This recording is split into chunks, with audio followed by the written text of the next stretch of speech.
Password start किया video? हाँ sir हो गई। ओके चलो। सो अभी इम्पोर्टेंट टर्मिनोलॉजीज जो भी हमारी आती है वो एंड 3 डेफिनेशन देखेंगे, conductance, conductivity and current density. ठीक है। सो कंडक्टेंस क्या होता है? जैसे रेजिस्टेंस था, सो रेजिस्टेंस का रेसिप्रोकल होता है कंडक्टेंस। मतलब कि रेजिस्टेंस क्या करता था? It opposite flow of electric current. ऐसे ही कंडक्टेंस क्या करेगा? Conductance will allow flow of electric current. So allow करने की जो प्रॉपर्टी है उसको कंडक्टेंस कहते हैं। ठीक है। अभी इसको G से डिनोट करते हैं और इसका यूनिट होता है सीमेंस। सीमेंस सबने नाम सुना है ना, कंपनी का? मोस्टली सबने सुना होगा। सो वो जो कंपनी का नाम है वो इस यूनिट पे रखा हुआ है। ठीक है। तो जो पर्सन था जिन्होंने फाइंड आउट किया, सीमेंस इसका यूनिट है कंडक्टेंस का। कंडक्टेंस होता है वो, जैसे हमारा रेजिस्टेंस क्या था? ρ L अपॉन A। ठीक है। उसमें ये रेजिस्टिविटी थी, लेंथ एंड एरिया था। इसमें क्या होगा? उल्टा हो जाएगा, सिग्मा A अपॉन L। ठीक है। सो एरिया अपॉन लेंथ हो जाएगा और ये जो सिग्मा मैंने दिखाया वो होता है कंडक्टिविटी। ठीक है। वो क्या होता है उसकी बाद वाली डेफिनेशन है।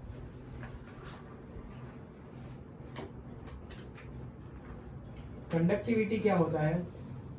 यूनिट एरिया पर यूनिट लेंथ पर तो नहीं आएगा, लेकिन for unit area and unit length. Unit area और यूनिट लेंथ के किसी भी कंडक्टिंग मटेरियल के अंदर कितना रेजिस्टेंस आ रहा है, सॉरी कितना कंडक्टेंस आ रहा है, that is conductivity, not resistance. Resistivity में क्या था हमारा? यूनिट एरिया और यूनिट लेंथ वाले किसी भी पीस के अंदर कितना रेजिस्टेंस आ रहा है, that is resistivity. Unit area and unit length वाले किसी भी पीस के अंदर कितना कंडक्टेंस आ रहा है, that is conductivity. Okay. It is reciprocal of resistivity, 1 upon rho. Resistivity क्या होगा? 1 upon sigma is equals to rho होगा और sigma is equals to 1 upon rho होगा। ठीक है। इंटरचेंज है दोनों। सो रेजिस्टिविटी की डेफिनेशन याद है तो कंडक्टिविटी की याद हो जाएगी इजीली। बस इसमें फर्क क्या पड़ेगा? यूनिट एरिया यूनिट लेंथ के लिए कितना कंडक्टेंस है वो, इसके अंदर यूनिट एरिया यूनिट लेंथ के लिए कितना रेजिस्टेंस है वो। कंडक्टेंस क्या है? Property which allows flow of current easily from any material. And resistance क्या है? Property that opposite flow of electric current. Clear? Okay. अभी कंडक्टिविटी कंडक्टेंस दोनों हो गया। कंडक्टेंस को हम G is equals to 1 upon R से भी दिखा सकते हैं। ठीक है। So reciprocal of resistance. ये जब भी आपको डेफिनेशन पूछी हो तो ये फॉर्मूला भी लिख देना है और साथ साथ में फॉर्मूला के साथ ये वर्ड्स में भी लिख देना है कि it is reciprocal of resistance. तो आपका आंसर भी बड़ा लगेगा and that is the way book में भी लिखा हुआ है। ओके। सब काम की डेफिनेशन ऑलमोस्ट आ गई है। यहाँ पे सिग्मा है उसको 1 अपॉन रो से भी दिखा सकते हैं, 1 upon rho into area upon length. So area divide by rho L ये भी बोल सकते हैं। ठीक है। सो ये जितने भी ऐसे फॉर्मूला बनते हैं, 3 जितने हैं, ठीक है, मैं आपको नोट्स भेजूंगा उसके अंदर से लिख लेना। सो कंडक्टेंस एंड कंडक्टिविटी क्या होता है वो क्लियर हो गया सबको? अभी और एक डेफिनेशन है आपकी प्रीवियस एग्जाम्स में शायद, करंट डेंसिटी। सो करंट डेंसिटी क्या होता है? डेंसिटी क्या होता है पता है ना सबको? पता है? ठीक है। चलो अभी सपोज ऐसा बोलेंगे कि कोई एक रूम है कि जो डेंसली पैक्ड है। डेंसली पैक्ड का मतलब क्या होगा कि एक रूम है कि जिसकी कैपेसिटी है कि उसमें 10 लोग बैठ सके, लेकिन उसमें अगर 25 लोग आगे बैठ जाएंगे तो क्या होगा? डेंसली पैक्ड हो जाएगा रूम। ठीक है। इसी तरह अगर पर एरिया करंट बहुत ज्यादा है तो क्या होगा? डेंसिटी करंट की बढ़ती जाएगी। ठीक है। So current density is defined as amount of current through unit area. पर यूनिट एरिया कितना करंट फ्लो हो रहा है, that is current density. Unit जो एरिया मैंने बताया उसको क्रॉस सेक्शन भी बोला जाता है। So suppose there is a conductor. Okay. ऐसा एक कंडक्टर है तो इसका एरिया क्या ये होगा? तो उसको क्रॉस सेक्शन भी बोलते हैं। क्यों? क्योंकि ऐसे क्रॉस करेंगे और जो पार्ट दिखेगा, ठीक है। सो ये कंडक्टर तो हमें पता है, अगर देखेंगे तो ऐसा दिखेगा। सो this is the cross sectional area, जो मैंने शेडेड पार्ट दिखाया वो। क्लियर? करंट डेंसिटी को हम J से डिनोट करते हैं एंड उसका यूनिट होगा ampere per metre square. It is equals to I upon A, where I is current and A is area। Current होगा वो किसमें होगा? एम्पियर में, और एरिया है वो metre square. Okay, so this is the unit of current density.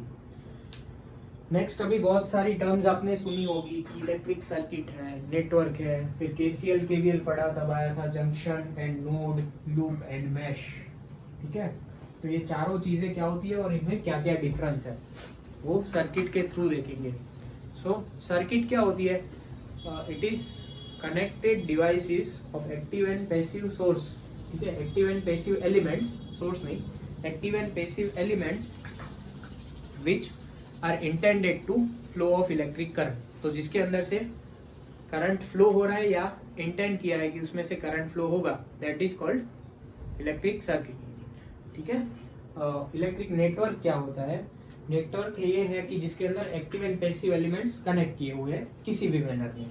ठीक है, तो कोई भी मैंडेटरी नहीं है कि उसके अंदर करंट फ्लो होगा, लेकिन लगा है तो करंट तो फ्लो होना ही पड़ेगा। ओके, चलो अभी इसके अंदर दो टर्म्स आई थी, active element and passive element. तो एक्टिव एलिमेंट क्या होता है? जब मैं आपको बोलता हूँ कि क्लास के अंदर एक्टिव रहा करो, उसका मतलब क्या होता है? क्वेश्चंस पूछो। अगर किसी क्वेश्चन को मैंने पूछा है तो उसका आंसर दो। अगर पहली बार ही आया है तो भी उसका आंसर देने का ट्राई करो। ठीक है, डरो मत, क्लास के अंदर हंसेंगे ऐसे। So active element is the source. ठीक है, अगर आप क्वेश्चन पूछते हो तो आप क्वेश्चंस का सोर्स हुए।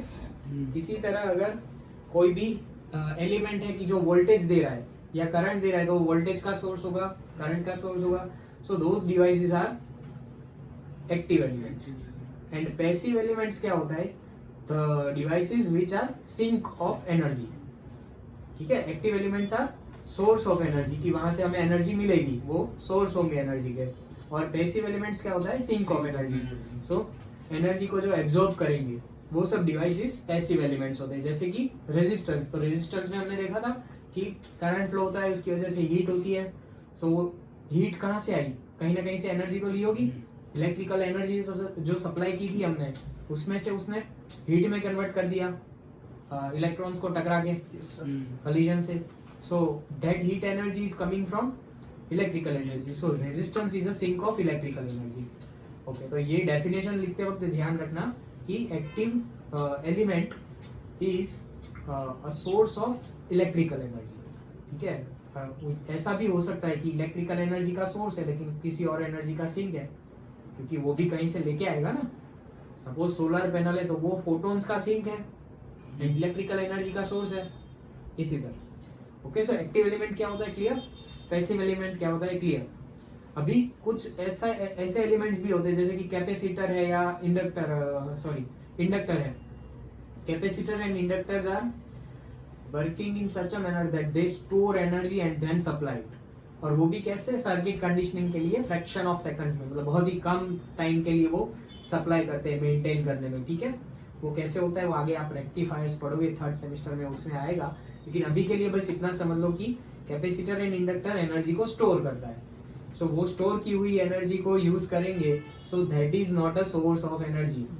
जैसे आप लोगों को मैं पढ़ाऊं, आप लोगों ने रट लिया, रट के आपने एग्जाम में लिख दिया और आपका AA ग्रेड भी आ गया, then that is not a active person. ठीक है, तो एक्टिव पर्सन क्या होता है? जिसने सब चीजें पढ़ाई, उसको समझने का ट्राई किया, अपनी तरह से 2 और सोर्स में से पढ़ा। ऐसा नहीं कि एक बुक हमें बता दिया कि ये पढ़नी है तो उसको पढ़ के रट के फिर मार्क्स लेके आ गए। That is not the right way of learning. ठीक है, बहुत सी जितनी जगह से मिल सके पढ़ो कि चलो ये वेबसाइट वालों ने कहे या ये ट्यूटोरियल्स वालों ने इसकी क्या डेफिनेशन दी है। आप 6-7 डेफिनेशन पढ़ोगे तो आपके दिमाग में एक कंसेप्ट आ जाएगा कि भाई क्या होता है कोई भी चीज़ का definition. And then based on your understanding by using your own language you can make your own definition, ठीक है। और वो एक बनाने बैठोगे तो उसके अंदर आ जाएगा कि हाँ ये एक और पॉइंट छूट जाएगा। मैं भी लिखता हूँ तो इसके अंदर मैंने लिखा कि source of energy is called active element. फिर मुझे याद आया कि source of electrical energy is for active element for electrical, ठीक है। तो इलेक्ट्रिकल के लिए हमारा एक्टिव एलिमेंट क्या होगा कि जो इलेक्ट्रिकल एनर्जी का सोर्स होगा। Clear? Okay, so active and passive elements ये क्लियर हो गया। Next is branch. Okay, circuit के अंदर सपोज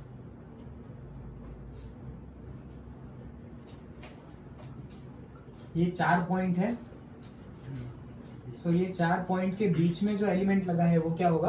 ब्रांच होगा। सो यहाँ पे एक से ज्यादा भी एलिमेंट लग सकते हैं, तो यहाँ पे बैटरी भी है एंड रेजिस्टेंस भी है, ठीक है।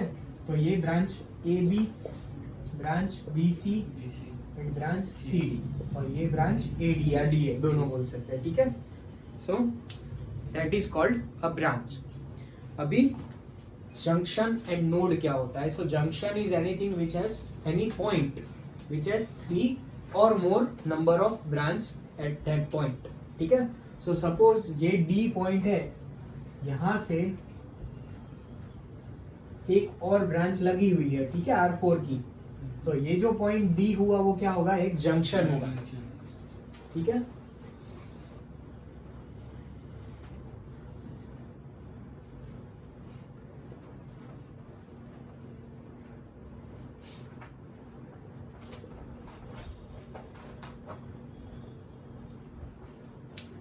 जंक्शन मतलब कि 3 या उससे ज्यादा ब्रांच उस पॉइंट पे आ रहे हैं वो। नोड क्या होता है कि जहां पे 2 या उससे ज्यादा। सो ए बी ई एफ ये नोड है, डी एंड सी क्या है? जंक्शंस है। अभी सोचो इसमें कौन सी चीज है कि जो जंक्शन नहीं है लेकिन नोड है?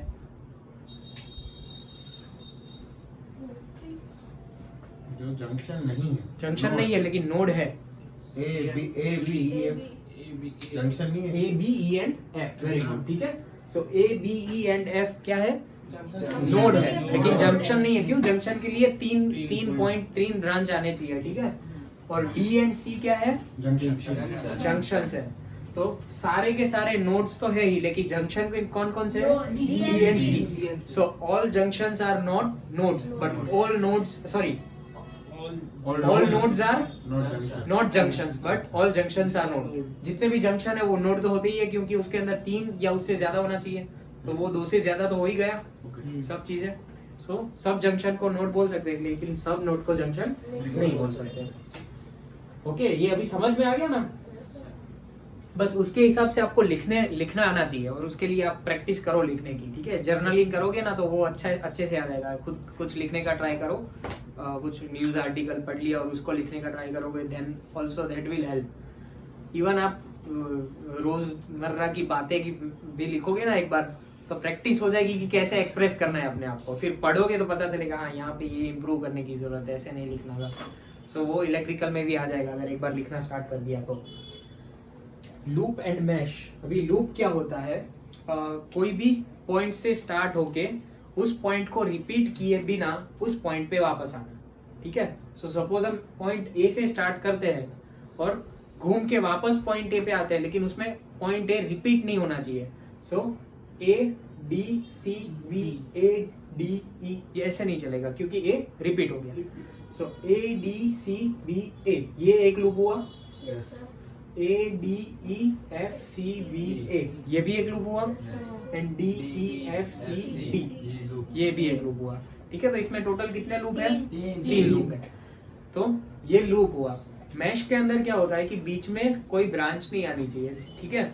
सो मैश के अंदर A D C B A ये एक मैश है, D E F C D ये भी एक मैश है, लेकिन जो बड़ा वाला था वो मैश नहीं है, ठीक है। तो मैश के बीच में कोई भी एलिमेंट नहीं आना चाहिए, ठीक है। Mesh is defined as loop without any loop within it. It is a loop which does not contain any other loop within it. उसके अंदर और कोई दूसरी लूप नहीं आनी चाहिए, ठीक है। सो इसके हिसाब से उसी तरह नोड जंक्शन का जैसे हमने बोला था वैसे ही लूप मैश का होगा। कि सारे लूप मैश नहीं होंगे लेकिन सारे मैश लूप होंगे। ओके मनन?